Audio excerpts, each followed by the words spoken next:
નમસ્કાર, હું છું હિના અને આપ જોઈ રહ્યા છો ઇન્ડિયા ન્યૂઝ ગુજરાતનું ખાસ બુલેટિન આપનું ગુજરાત સમાચારની વાત કરીએ વિસ્તારથી તો સોમનાથ સ્વાભિમાન યાત્રામાં ધોરાજીથી જોડાયેલા મહિલાનું મોત નીપજ્યું હોવાના સમાચાર મળી રહ્યા છે।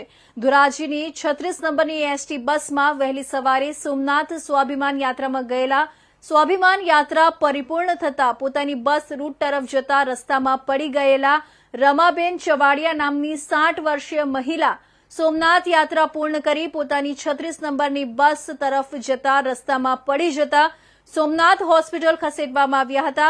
સોમનાથ હોસ્પિટલના તબીબે મહિલાનું મોત થયું હોવાનું જાહેર કર્યું હતું। મૃતકના મૃતદેહને ધોરાજી સરકારી હોસ્પિટલ ખસેડવામાં આવ્યો હતો। પીએમ અર્થે લઈ જવામાં આવ્યો હતો। પીએમ બાદ મોતનું સાચું કારણ સામે આવી શકે છે, બહાર આવી શકે છે। તેમજ સોમનાથ સ્વાભિમાન યાત્રામાં જોડાયેલા મહિલાનું કયા કારણસર મોત નીપજ્યું હતું તે મોત જે નીપજ્યું છે તે ધોરાજીમાં ચર્ચાનો વિષય બન્યો છે અને ધોરાજી તાલુકા પોલીસ હોસ્પિટલ પહોંચી તપાસ હાથ ધરી હતી।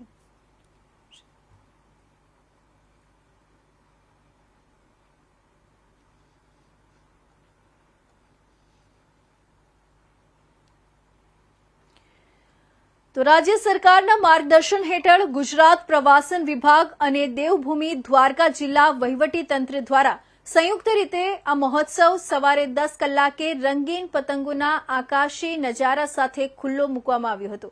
સાંસ્કૃતિક વારસો અને વૈશ્વિક ઓળખ માટે આ મહોત્સવ માત્ર પતંગબાજી પૂરતો મર્યાદિત નથી, પરંતુ તે ગુજરાતની લોક સંસ્કૃતિ, પરંપરા અને પર્યટન વૈભવને વૈશ્વિક સ્તરે પ્રસ્થાપિત કરવાનું એક મહત્વપૂર્ણ પ્લેટફોર્મ છે। શિવરાજપુરનો દરિયા કિનારો જ્યારે આંતરરાષ્ટ્રીય પતંગબાજોના કૌશલ્યથી ગુંજી ઉઠ્યો હોય ત્યારે તે પ્રવાસન ક્ષેત્રે નવા આયામો સર કરશે।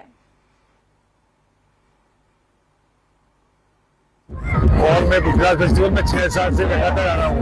अभी हम 9 तारीख को आए, 10 तारीख को राजकोट में पतंग उड़ाई और आज 11 तारीख को द्वारिका में और कल अहमदाबाद में मोदी जी काइट फेस्टिवल को ओपन करेंगे। हम सब लोग पूरा वहाँ पार्टिसिपेट करेंगे और गुजरात में पतंगों का इतना क्रेज है कि पूरा विश्व अभी गुजरात के अंदर इकट्ठा हुआ है और जो वसुधैव कुटुंबकम है वो गाना बिल्कुल आज यहाँ चरित्रार्थ हो रहा है गुजरात में। Okay, hello, my name is Emma and I'm from Denmark with my team. There's 2 others on our team and we're here at the Blue Flag Beach, right? And we've just put up our kites. The wind is really strong here, so we've been waiting for a long time to go here specifically. In Ahmedabad, where we're going tomorrow, the wind sometimes is a bit weak, but here it's perfect for these big kites. The big one we have up there is actually 30 meters long, so it's the biggest kite that we have. So we've been really excited to show you this kite. Okay, thank you. Hello, ભાઈ ready કરાવું? જી sir.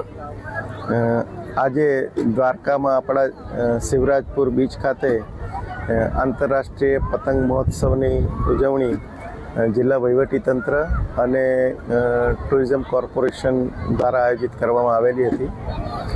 ખૂબ જ મોટી સંખ્યામાં જે લોકો અમદાવાદમાં પણ મુખ્ય કાઇટ ફેસ્ટિવલમાં ભાગ લે છે એ આંતરરાષ્ટ્રીય પતંગબાજો અને આપણા સ્થાનિક પતંગબાજો મોટી સંખ્યામાં આપણે અહીંયા જે ઉપસ્થિત રહ્યા છે।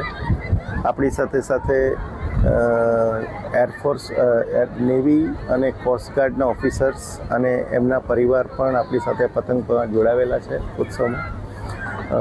રાજ્ય સરકારની છેલ્લા કેટલાક વર્ષથી આપણો જે આ પતંગ ફેસ્ટિવલ છે એ જે અમદાવાદ, ગાંધીનગર ખાતે યોજાતો હતો એને ધીમે ધીમે કરી અને જુદા જુદા શહેરોમાં અને જ્યાં જ્યાં આપણા આવા ટુરિસ્ટ ડેસ્ટિનેશન છે ત્યાં પણ આયોજન કરવામાં આવે છે, જેથી લોકોને વિદેશી પતંગબાજોની કળાનો લાભ એમને પણ મળે અને આપણી જે પતંગ ઉડાવવાની પદ્ધતિઓ અને જે પ્રથા છે એનાથી એકબીજા સાથે અવેર થાય। અને તો સુરત શહેરમાં સાયબર ફ્રોડના વધતા ગુનાઓ વચ્ચે ઉધના પોલીસે કરોડોના સાયબર ફ્રોડ કેસમાં મોટી સફળતા હાંસલ કરી છે।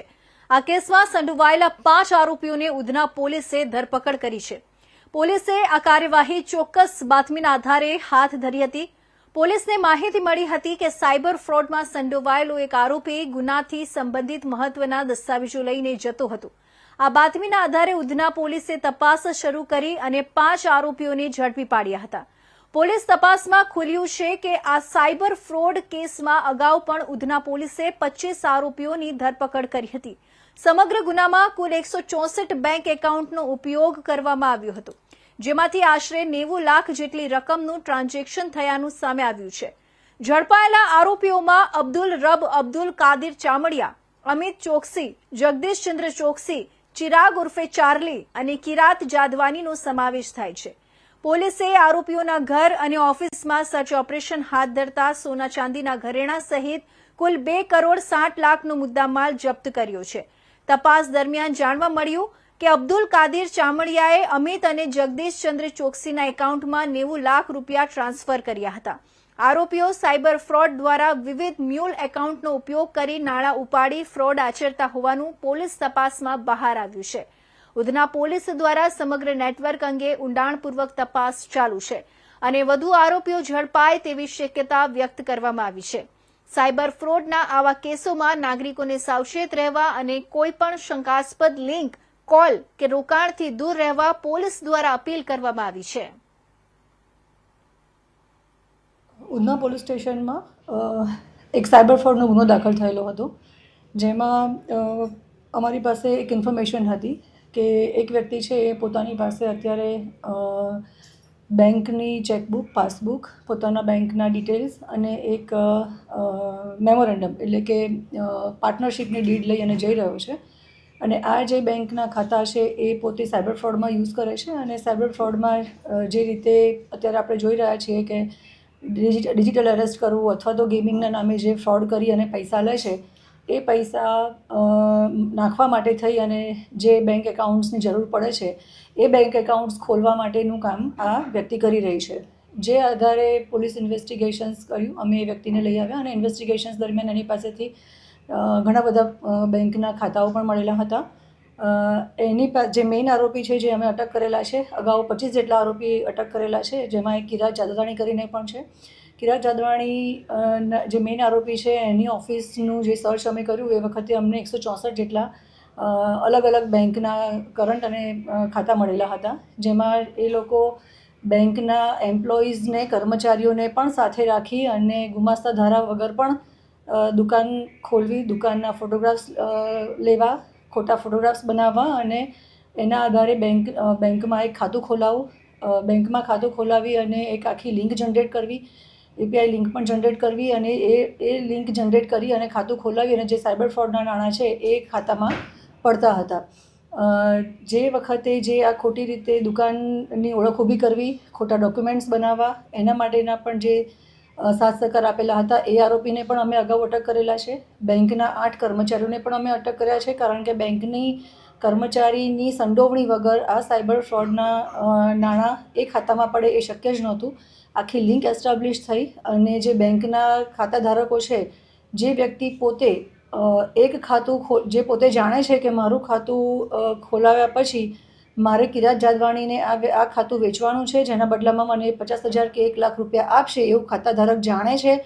એ જાણે છે કે આમાં કોઈ ઇલીગલ ફ્રોડના નાણાં પડવાના છે, છતાં પણ એ 50,000 અથવા 1 લાખ રૂપિયાની લાલચમાં આવી અને પોતે પોતાનું ખાતું કિરાત જાદવાણીને વેચતા હતા. એવા તમામ ખાતા ધારકોને પણ અમે પોલીસે અગાઉ અટક કરેલા છે.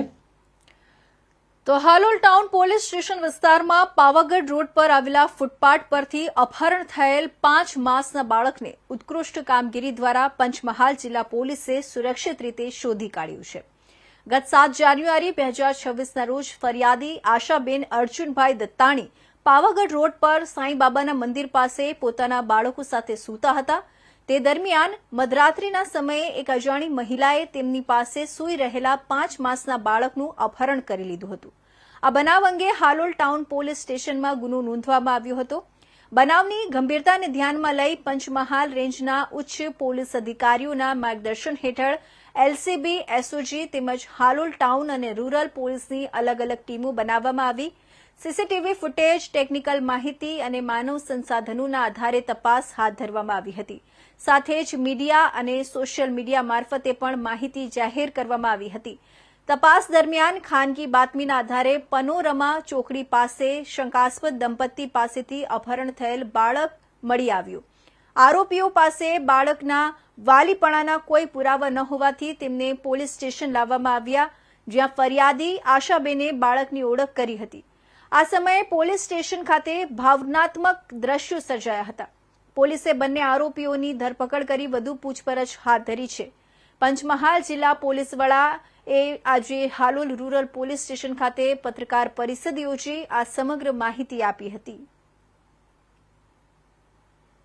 7/1/2026 રોજ સાંઈબાબા મંદિર પાસે ફૂટપાથ પર રહેતા એક આશાબેન અર્જુનભાઈ દંતાણી છે. એમના બાળકને કોઈ મહિલા અપહરણ કરીને લઈ ગઈ હતી એવી જે તે રાત્રે જ અમને ખબર પડેલી અને બાદમાં ગુનો દાખલ થયેલો. એમાં અમારા ડીવાયએસપી સાહેબ અને અમારા એલસીબી એસઓજી અને એમના લોકલ પોલીસ સ્ટેશનની ટીમે દરેક ગામના સરપંચને એલઆઈબીના માણસો સાથે મળી અને એક મેસેજ આપેલો કે ભાઈ એક આવા 5 મહિનાના બાળકનું અપહરણ થયેલું છે અને જે કોઈ જગ્યાએ જેને પહેલાં બાળક ન હોય અને અચાનક એમની પાસે બાળક આવે તો તાત્કાલિક પોલીસને જાણ કરવા માટે સમજ કરેલી હતી. આ ગુનાની દરેક દ્રષ્ટિએ તપાસ થતી હતી તો પોલીસને એક એવી બાતમી મળી કે પનોરમા ચોકડી પાસે રહેતું એક ફેમિલી જે છે એમની પાસે બાળક નહીં હતું અને અત્યારે એમની પાસે અચાનક એક બાળક આવી ગયેલું છે. તાત્કાલિક ગઈકાલે રાત્રે ત્યાં પોલીસ પહોંચી ગઈ અને એ લોકોને લઈ આવી અને એમની પાસે પોતાનું જે બાળક હતું એના આધાર પુરાવા કે એના જન્મ તારીખનો દાખલો આ બાબતે એમને પૂછતા એ કોઈપણ પ્રકારના પુરાવા રજૂ કરી શક્યા નહીં હતા. બાદમાં એ બાળકને અહીંયા લાવી અને બાળકની માતા અને એમની 3 વર્ષની જે નાની દીકરી છે એમની પાસે લાવતા એ દીકરીએ અને એની માતાએ એ બાળકને ઓળખી બતાવેલો હતો. આ રીતે એ એક મહિલા જશોદાબેન અને એક સુરેશભાઈ કરીને આરોપી છે એ બંનેને પણ પોલીસે અત્યારે હસ્તગત કરેલા છે.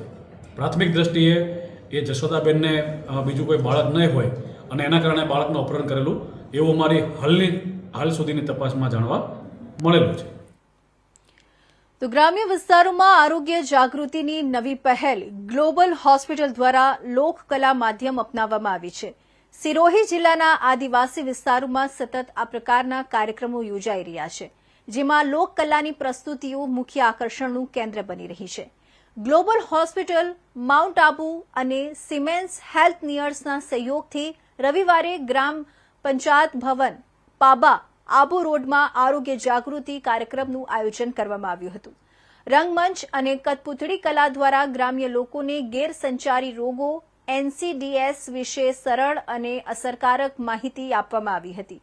કાર્યક્રમમાં નરસારામ ગરાસિયા અને અર્જુનરામ ગરાસિયા ટીમ દ્વારા નક્કડ નાટિકા રજૂ કરવામાં આવી, જેને ગ્રામ્ય લોકો ખૂબ ઉત્સાહ સાથે જોતા રહ્યા. નાટિકા દ્વારા સમજાવવામાં આવ્યું કે ગેરસંચારી રોગો લાંબા સમય સુધી ચાલતા રોગો છે, જે વ્યક્તિથી વ્યક્તિમાં ફેલાતા નથી, જેમાં મહિલાઓના રોગો, ગર્ભાશયનું કેન્સર, હૃદયરોગ, ડાયાબિટીસ, મોનું કેન્સર મુખ્ય છે. કલાકારો દ્વારા વંશાનુક્રમ, પર્યાવરણના અસર અને અસ્વસ્થ જીવનશૈલી જેવા કારણોને સરળ ભાષામાં સમજાવાયું. નાટિકા દ્વારા રોગોથી બચવા માટેના ઉપાયોનું સુંદર રજૂકરણ પણ લોકો માટે આકર્ષણનું કેન્દ્ર બન્યું. આ કાર્યક્રમમાં મુખ્ય ભૂમિકા ડોક્ટર અશોક દવે અને સરપંચ સોમારામ ગરાસિયા દ્વારા ભજવાઈ. मेरा नाम दिनेश कुमार है. मैं ग्राम पंचायत पाबा का रहने वाला हूँ और हमारे ग्राम पंचायत में ग्लोबल हॉस्पिटल के द्वारा माउंट आबू और हमारे ग्राम पंचायत में कठपुतली का प्रोग्राम रखा गया. उसमें बताया गया कि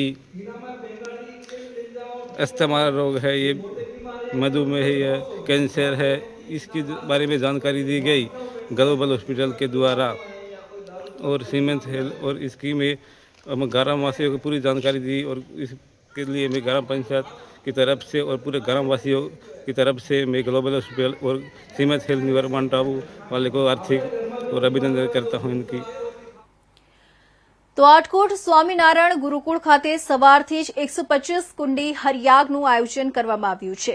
જસદણ પવિત્ર ધરા 4 દાયકા સુધી સત્સંગ અને ભક્તિની સુગંધ ફેલાવનાર અક્ષર નિવાસી શાસ્ત્રી ભક્તિ જીવનદાસ સ્વામીની સ્મૃતિમાં તેમજ ગુરુદેવ શાસ્ત્રી મહારાજ ધર્મ જીવનદાસ સ્વામીની 125મી જન્મજયંતિ ઉપલબ્ધમાં ભવ્ય ધાર્મિક યાત્રા કાર્યક્રમનું આયોજન કરવામાં આવ્યું.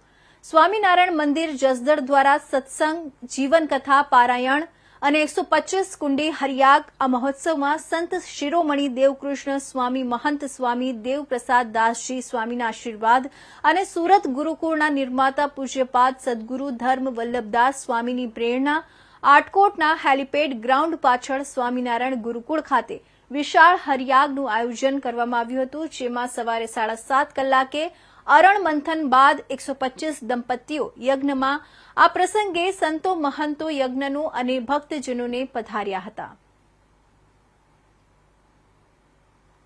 જય શ્રી સ્વામિનારાયણ. આટકોટને આંગણે સ્વામિનારાયણ ગુરુકુળ રાજકોટ સંસ્થાનની નૂતન ભૂમિનું સંપાદન થયું છે.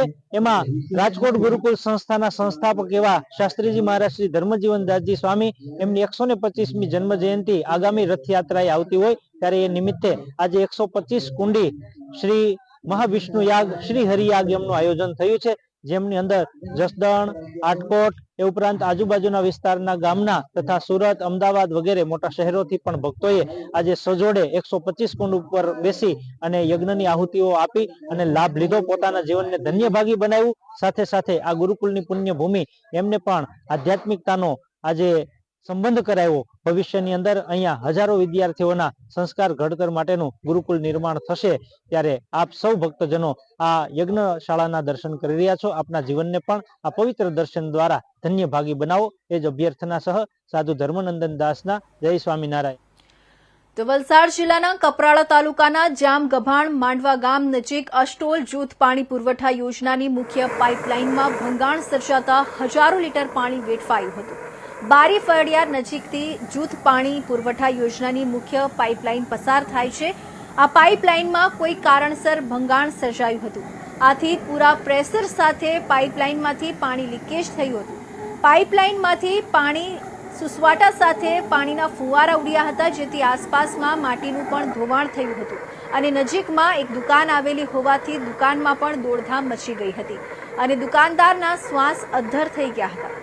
વલસાડ જિલ્લાના કપરાડા અને ધરમપુર તાલુકાના અંતરિયાળ વિસ્તારમાં પાણી પૂરું પાડવા માટે ચાલી રહેલી અસ્ટોલ જૂથ પાણી પુરવઠા યોજના કાર્યરત છે. ત્યારે આ યોજનાની મુખ્ય પાઇપલાઇનમાં જ ભંગાણ સર્જાતા પાણી પુરવઠાને પણ તેની અસર થઈ હતી અને કલાકો સુધી પાણીનો વેડફાટ થયો હતો અને તંત્ર પણ દોડતું થયું હતું.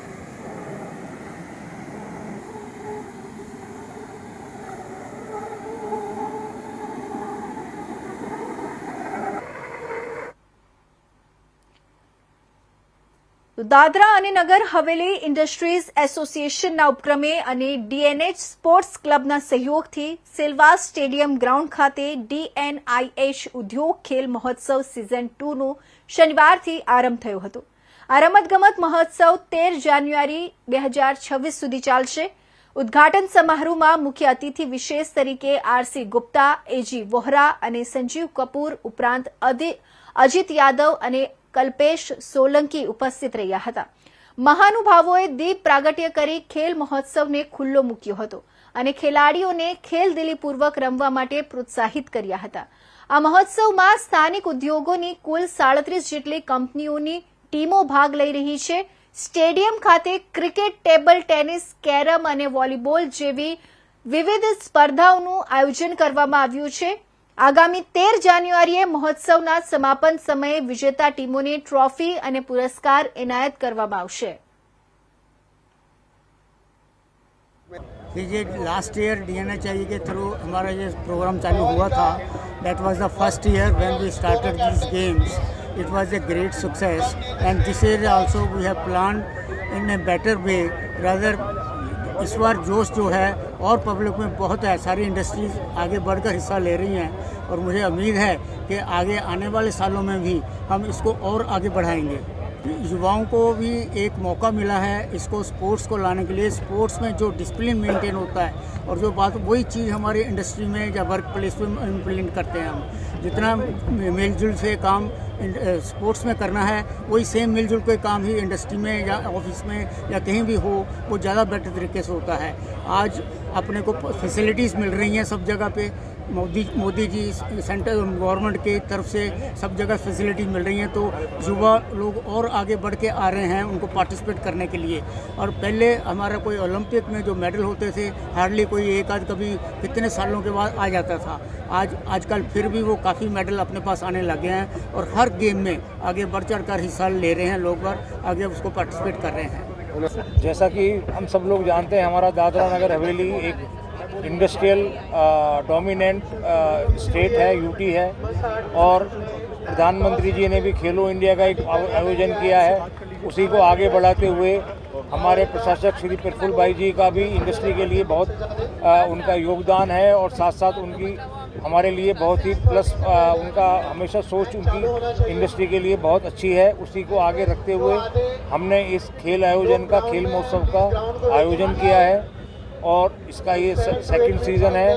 और इसके विज़न में जैसे पिछली बार 20 इंडस्ट्री आई थी, इस बार 40 इंडस्ट्री आई हैं, और भी हमें बहुत आगे जाना है, और पूरी हमारी अच्छा रहेगी ज़्यादा से ज़्यादा इंडस्ट्री इसमें पार्टिसिपेट करें। इसमें एक दूसरे के लिए जानने का मौका मिलता है, सब इंडस्ट्री क्लोज आती है, साथ के साथ युवाओं को भी प्रोत्साहन मिलता है, और इंडस्ट्री में जो खिलाड़ी हैं उनको भी एक वैकेंसी, उनके लिए एक जॉब के लिए भी एक नया रास्ता खुलता है। इस सब को ध्यान में रखते हुए हम इस आयोजन कर रहे हैं, और हमारी उम्मीद है कि खेल महोत्सव आगे आगे खेल महाकुंभ के रूप में हम इसको नगर हवेली को दे पाएंगे। તો આમોદ તાલુકાના ગ્રામ્ય વિસ્તારના ધરતીપુત્રો નહેર વિભાગની ઘોર બેદરકારી સામે ખેડૂતોનો ફાટેલો આક્રોશ, લેખિત તેમજ મૌખિક રજૂઆતો કરીને થાકી ગયા। 5 દિવસમાં નિરાકરણ નહીં આવે તો ઉગ્ર આંદોલનની ચીમકી ઉછળી। આમોદ તાલુકાના અનેક ગ્રામ્ય વિસ્તારના ધરતીપુત્રોને આજે ચારે જ આંસુ રડવાનો વારો આવ્યો છે। રોજા ટંકારિયા ગામ પાસેથી પસાર થતી અને આછોદ, મછાસરા, રોજા ટંકારિયા, હેતમપુરા, વલીપોર, માંગરોલ, દેણવા સહિત અનેક ગામડાઓને જોડતી મુખ્ય નહેર આજે નહેર નહીં પરંતુ ઝાડી ઝાંખરથી ભરેલું જંગલ બની ગઈ છે। નહેર બને ત્યારથી લઈને આજ દિન સુધી સાફ સફાઈ કરવામાં આવી જ નથી કે શું, એવા ભયાનક દ્રશ્યો નહેરના દરેક કિલોમીટરે જોવા મળી રહ્યા છે। ઝાડ, ઝાંખર, ગંદકી અને ગાદથી નહેર સંપૂર્ણ રીતે અવરોધાઈ ગઈ છે, જેના કારણે ખેડૂતો સુધી એક ટીપું પણ પાણી પહોંચતું નથી।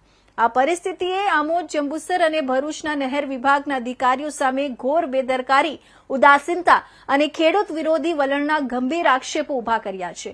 ખેડૂતોનો સીધો સવાલ છે કે જો નહેર માટે કરોડો રૂપિયાનું બજેટ હોય તો એ રૂપિયા ગયા ક્યાં? દેળવા ડિસ્ટ્રિક્ટની અંદાજે 16 કિલોમીટર લાંબી નહેરમાં નહેર વિભાગની ભયાનક બેદરકારી ખુલ્લેઆમ સામે આવી છે। ખેડૂતોના ઊભા પાકો જોખમમાં મુકાઈ ગયા છે। 4 થી 5 દિવસમાં પાણી નહીં પહોંચે તો હજારો એકર ખેતી સંપૂર્ણ બરબાદ થવાની ભીતિ સર્જાઈ છે। જો આ મામલે તાત્કાલિક પગલાં નહીં લેવાય તો આવનારા દિવસોમાં તેની સંપૂર્ણ જવાબદારી નહેર વિભાગ અને સંબંધિત અધિકારીઓ પર રહેશે, એવો ખેડૂત સમાજનું સ્પષ્ટ એલાન છે।